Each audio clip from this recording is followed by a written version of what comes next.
You lying, cheating fraud. Marla's shrill accusation echoed through my cell phone. I stared in disbelief at the unknown number lighting up my screen, frozen in place on my living room carpet. Excuse me? I finally managed, completely blindsided by the verbal assault from my husband's sister, who I barely knew. Don't play dumb with me, she seethed.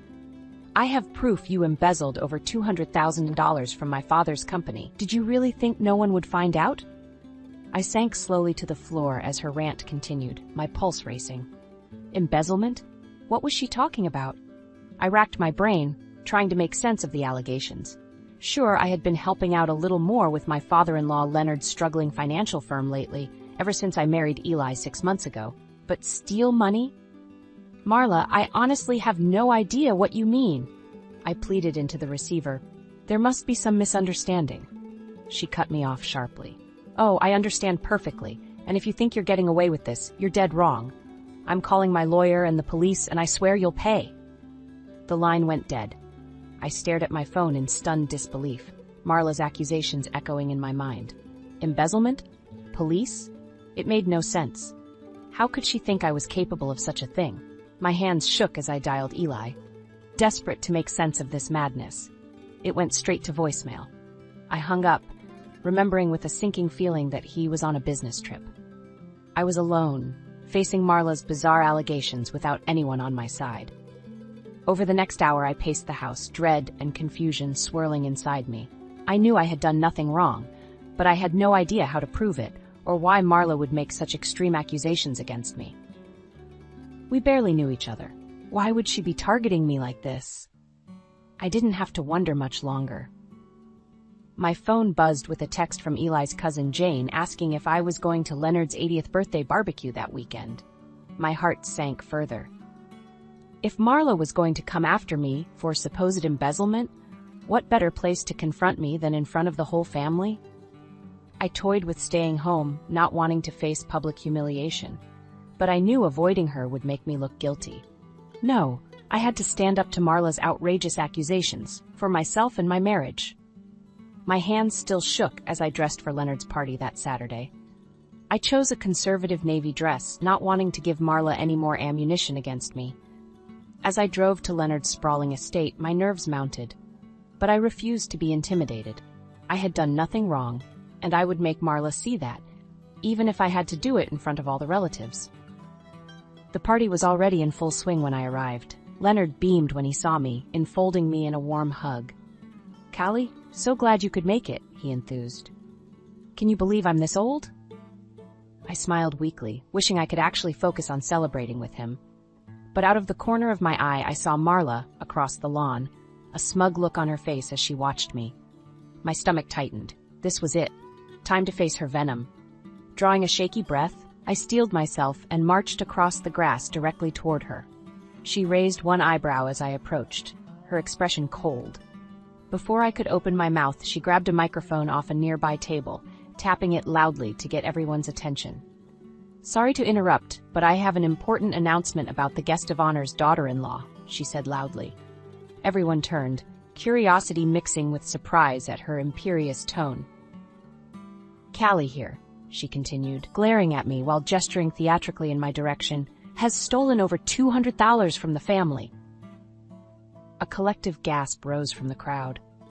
I stood frozen, mouth agape, as all eyes fixed on me with disbelief and suspicion. My pulse pounded in my ears. Marla, what is going on? Eli demanded, rushing forward to stand between us. I blinked back grateful tears at the sight of my husband, though his forehead was etched with confusion. Yeah, what the hell, Marla? Someone else shouted. A nervous murmur rippled through the guests. My knees shook as I grasped Eli's hand like a lifeline. Marla raised her palms, her eyes cold. I received an anomaly notice from the family company's bank last week. When I investigated, I discovered systematic transfers from the business account straight into Callie's personal coffers. That can't be true, I implored to the crowd, finding my voice. I would never steal anything, especially not from family. That's funny, because I have bank records showing otherwise, Marla spat. And it didn't take much digging to realize the transfers coincided precisely with Callie's arrival. She crossed her arms smugly. Blood roared in my ears. This couldn't be happening. Eli squeezed my hand, brows furrowed. Clearly there's been some kind of mix-up. Let's sit down and look at these supposed records. I'm sure Callie can explain. A mix-up? Marla retorted. You really believe your wife over your own sister? The proof is right here in black and white. She waved papers in the air as indignant murmurs spread through the guests. My eyes flooded with tears. Was Eli really doubting me too? Hey, let's not make assumptions until we have all the facts, our cousin William interjected reasonably. Some family members mumbled agreement. Maybe the bank made an error? The bank didn't embezzle 200 grand. She did, Marla shouted, stabbing a finger at me. Several relatives nodded, casting suspicious looks my way. Mortified tears spilled down my cheeks. This couldn't be real. Suddenly, Leonard stepped forward, leaning heavily on his cane. Though frail, his voice rang clear. I know my daughter-in-law. Callie is innocent, he declared. A few family members applauded. My tears morphed to gratitude for my father-in-law's faith in me, though an anxious pit still churned in my stomach. What proof did I actually have? Marla only scoffed. You're a foolish old man to trust her over evidence. That gold-digging fraud married Eli for access to our accounts. An electric fury coursed through me. The stress, confusion, and Marla's public attacks ignited my anger. Yes, Marla clearly hated me, though I hardly knew her. But why make such drastic accusations? What was her end goal? Before I could respond, she snatched her cell phone from her fancy designer purse, stabbing aggressively at the screen. That's it, she snapped. I'm calling the cops. Fear and adrenaline surged through my veins. This harassment had gone too far. Just then, Eli grabbed Marla's phone from her hand, ending the call she had started. Marla's mouth dropped in indignation. A tense hush fell over the audience. I think we all need to take a beat and calmly gather the facts, Eli stated evenly, though I detected a slight tremble in his voice. He drew me close, and I clung tightly to him, struggling to control the sobs rising in my throat. Let's reconvene tomorrow after I've had time to carefully examine these bank statements, and Callie can explain her records, Eli continued. I'm confident we can resolve this without getting the police involved. I exhaled, beyond grateful for Eli's level-headed intervention. Maybe he did still believe in my innocence, after all. But as I glanced around at the circle of relatives, I only saw skepticism and distrust in their eyes. This ambush might just be the beginning of Marla's rampage, and I had to find a way to convince everyone of the truth before she destroyed my entire world. The war had only just begun. The next weeks crept by in agonizing slow motion. Marla's public accusations spawned whispers that plagued me each time I ventured into town. The hairdresser, the grocer, even our neighbors cast furtive glances my way. At home, tension crackled in the air. Eli burrowed himself reviewing reams of financial statements, desperate to reconcile the anomalies Marla uncovered. Though he tried to hide it, I spotted doubt flickering in his eyes whenever we spoke. Meanwhile, we had temporarily moved into Leonard's sprawling estate to care for him after his cancer diagnosis. But with each passing day under the same roof as Marla, the knot in my stomach tightened. She seized every opportunity to berate me, even slamming doors in my face. I jumped each time her shrill voice echoed down the cavernous halls. Leonard's health visibly deteriorated under the constant conflict until he stopped leaving his room at all. One evening, as I prepared Leonard's dinner tray, I overheard Marla's strident tones from the hall. I paused, a glass of orange juice frozen in my hand. Callie clearly convinced you to put her name on your will and give her healthcare power so she can manipulate your money while you're vulnerable from chemo, Marla accused. My mouth fell open in dismay. Were her attacks now extending to how I cared for my dying father-in-law? Really, Marla, must you always assume the worst about Callie? Leonard replied warily. I asked her to help me get my documents in order, because I trust her. You're making a huge mistake trusting that deceitful money-grabber over your own family, Marla retorted. I stormed down the hall before I even made the conscious decision, too incensed to hold my tongue a second longer. How dare you undermine how I care for Leonard, I confronted her, slamming the tray onto the table. Orange juice sloshed over the edge of the glass. Questioning my role as power of attorney when I've done nothing but dedicate myself to this family is despicable, even for you, I spat. Marla straightened to her full height, mere inches taller than my petite frame. But she seemed to tower over me now with righteous indignation flaming in her eyes. "You manipulated your way into this family's good graces with dew eyes and sweet talk, so you could get your hands on Leonard's fortune," she hissed, stepping toward me. "But you won't get away with it as long as I'm here protecting what's rightfully mine." Suddenly, her accusations clicked into place with startling clarity. This had never been about me at all. It was about securing her own inheritance. My chest swelled with outrage. "Is that what this whole smear campaign is about?" I demanded. "Discrediting me so you get Leonard's money?" Marla scoffed. "It's only smear if it's not the truth. But go ahead, play the victim. We'll see who Leonard believes when I show him proof of your late-night cash withdrawals dopping straight into your personal shopping funds." My hands clenched at my sides, so that was her new angle? I had to nip this sabotage in the bud.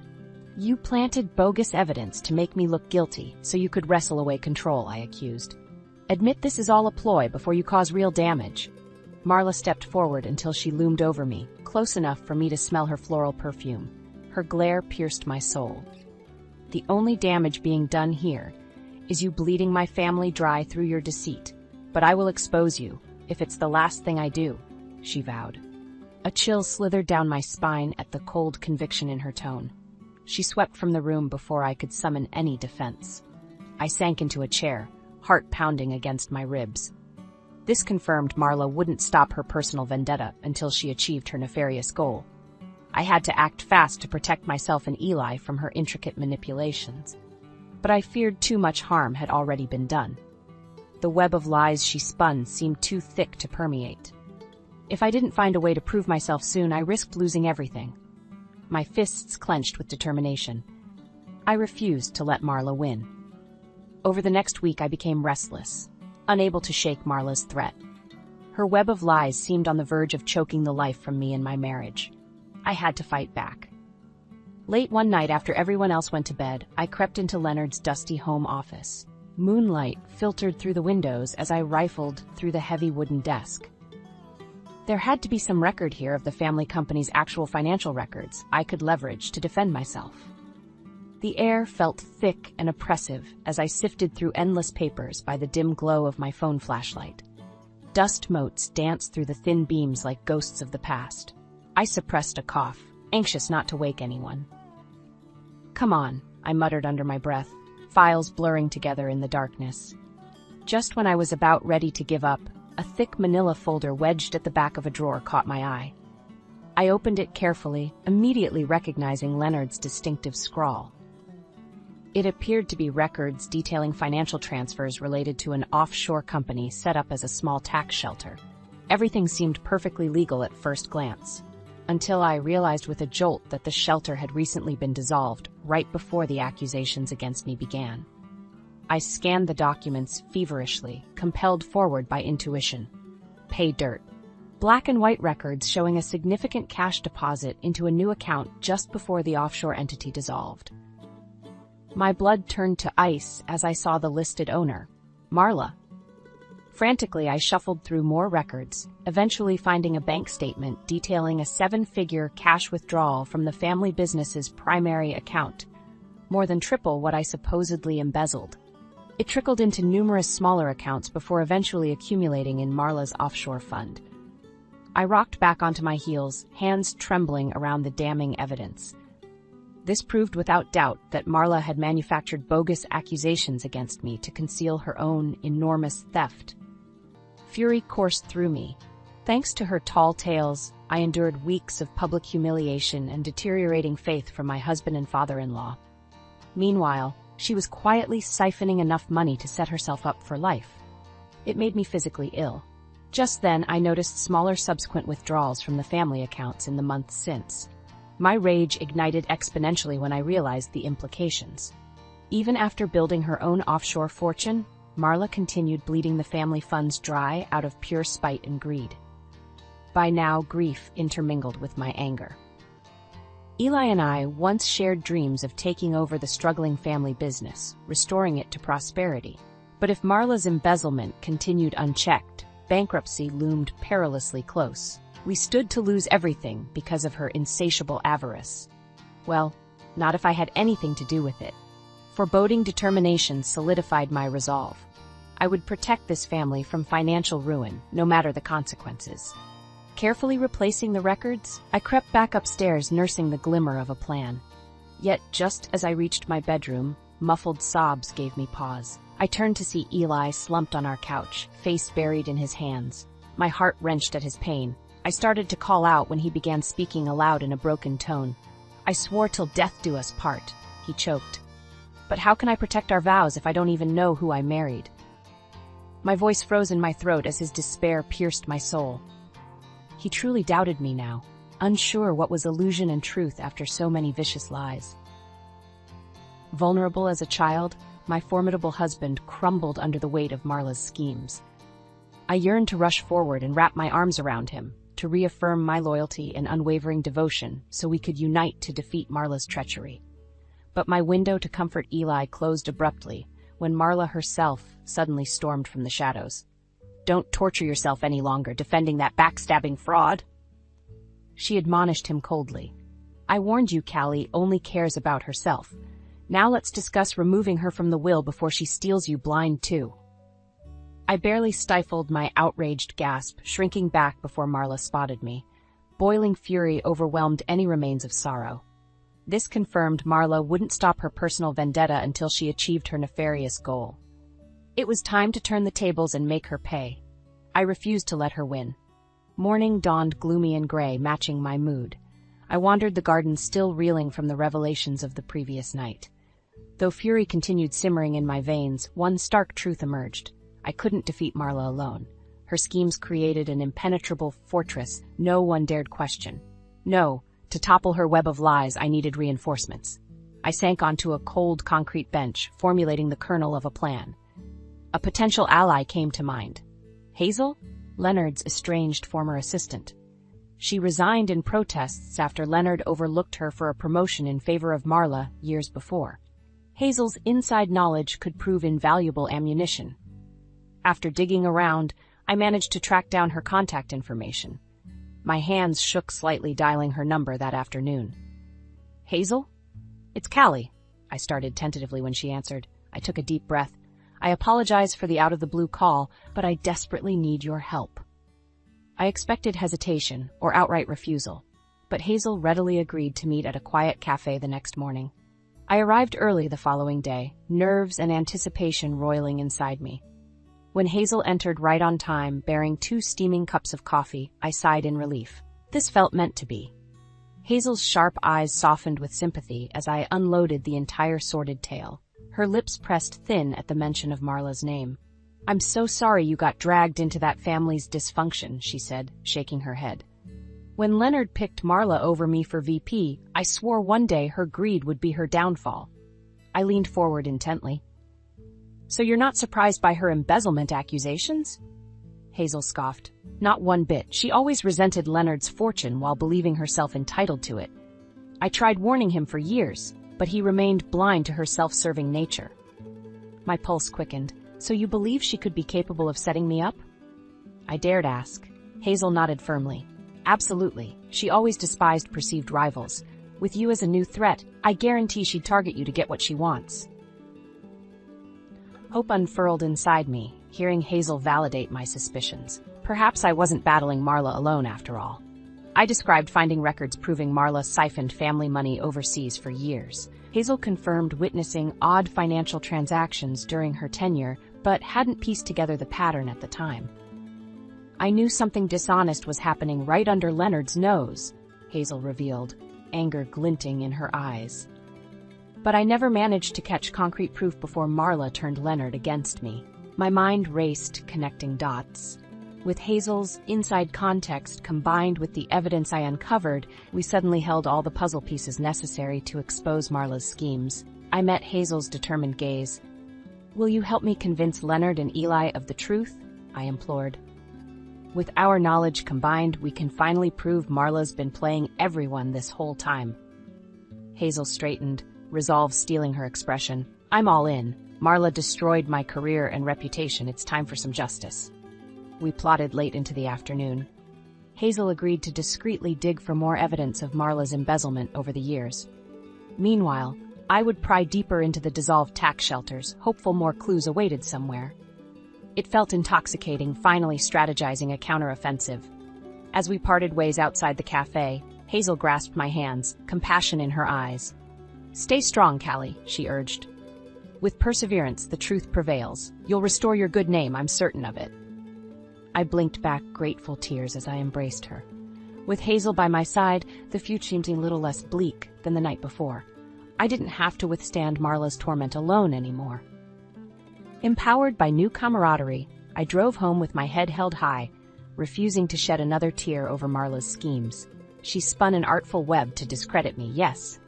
But united with Hazel, we would gather enough evidence to dismantle her lies once and for all. Justice would soon have its day. Over the next few weeks, Hazel and I discreetly gathered evidence. She uncovered financial statements showing odd transfers, coinciding with Marla's promotions over the years.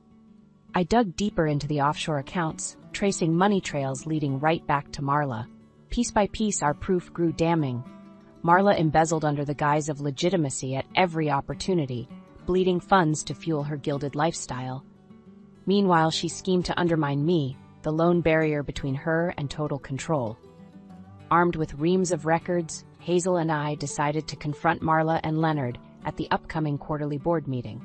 The stage was set for a dramatic showdown. I dressed carefully that morning in a polished sheath dress, armor for the battle ahead.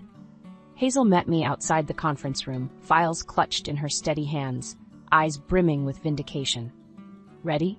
I asked with a bracing smile. She squeezed my arm encouragingly.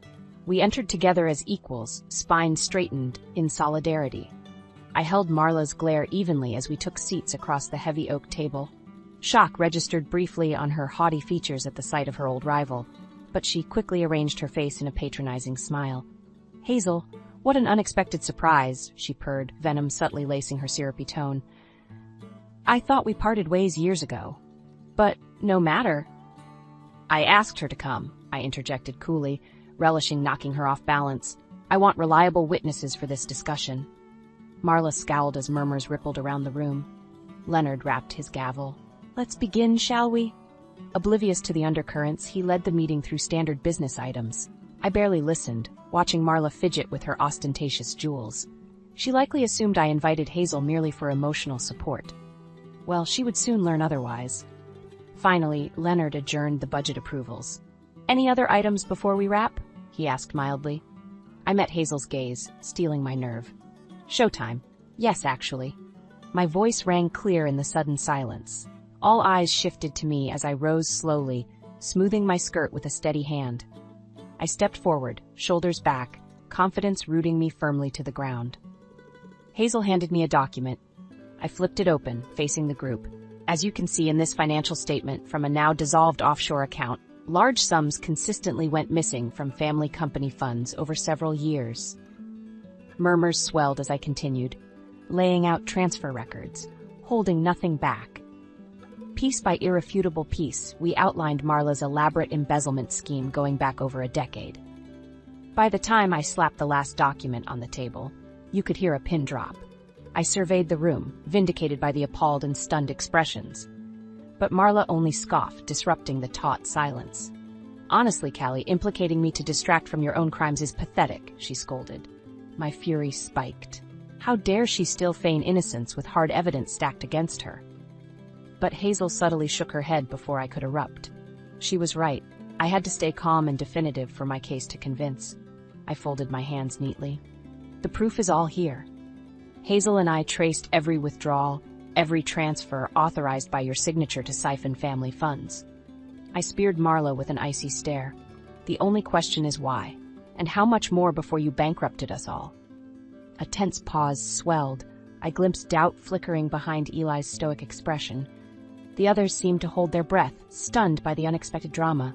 This was it, my one shot to break Marla's facade wide open. Suddenly, Marla shoved back her chair with an ear-piercing screech. "This is ridiculous!" She stabbed an accusatory finger my direction, every ounce of her composure vanishing.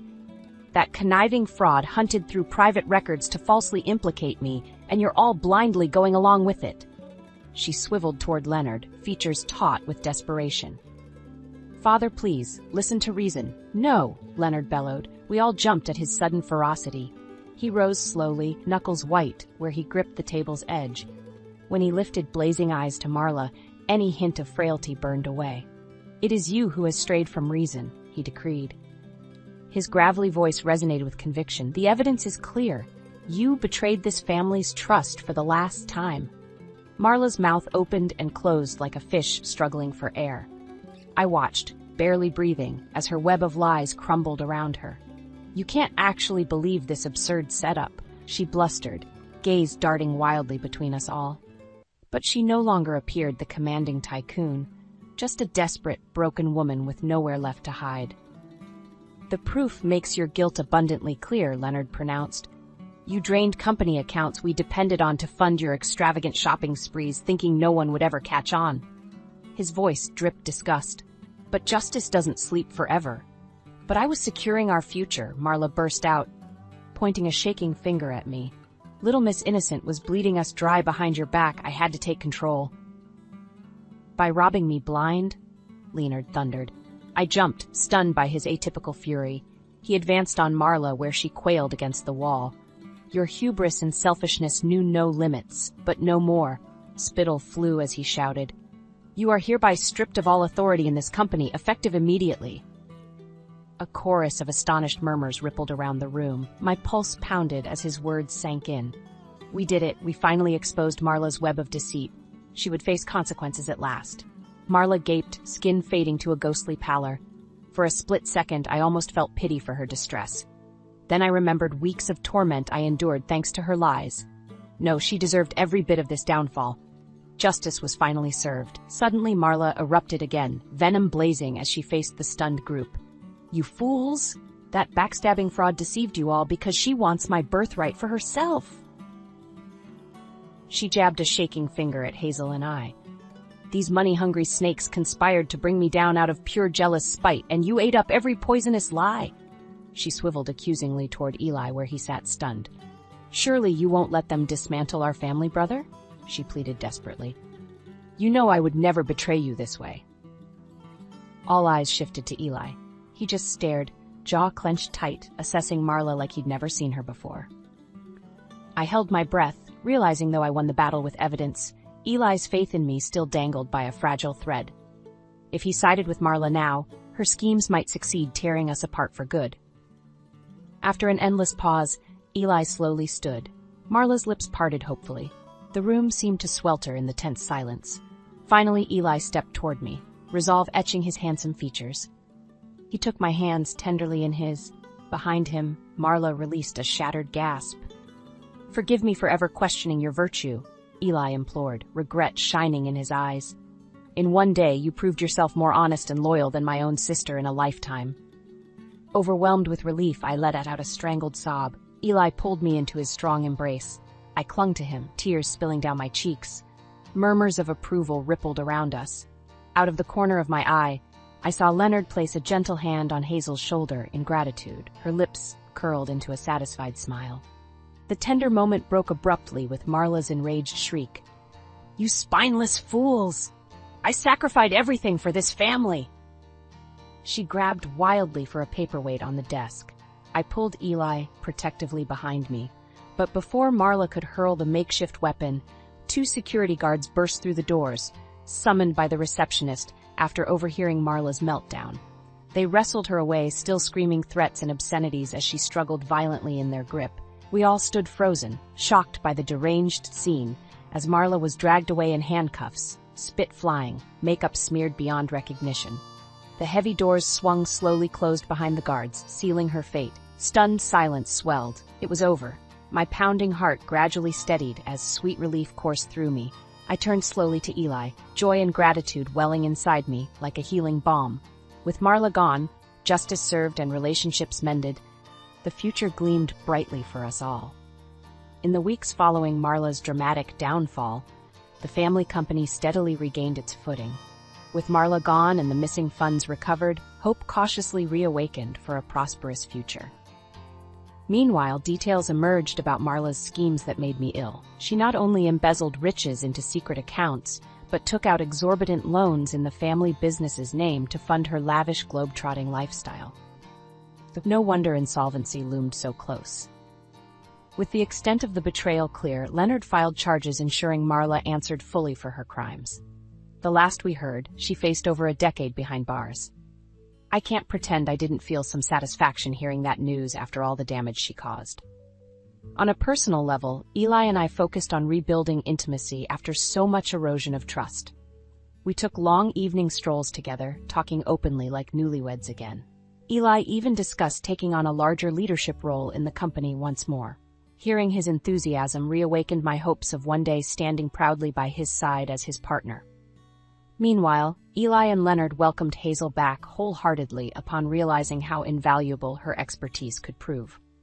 They offered her an executive role, heading up financial operations, which she accepted with smug satisfaction. I didn't blame her for reveling in the moment. Marla denied her the credit she deserved for too long. As for me, when Eli asked what I planned to do career-wise now that the dust settled, I surprised myself with my answer. The idea came to me suddenly. Why not take my recent education in combating corporate fraud to help others? With some training, I could establish myself as an independent financial crimes consultant. So I enrolled in specialized college courses by day, while spending evenings discussing potential business strategies with Eli over home-cooked dinners. After so much turmoil, our household brimmed with possibilities for the future again.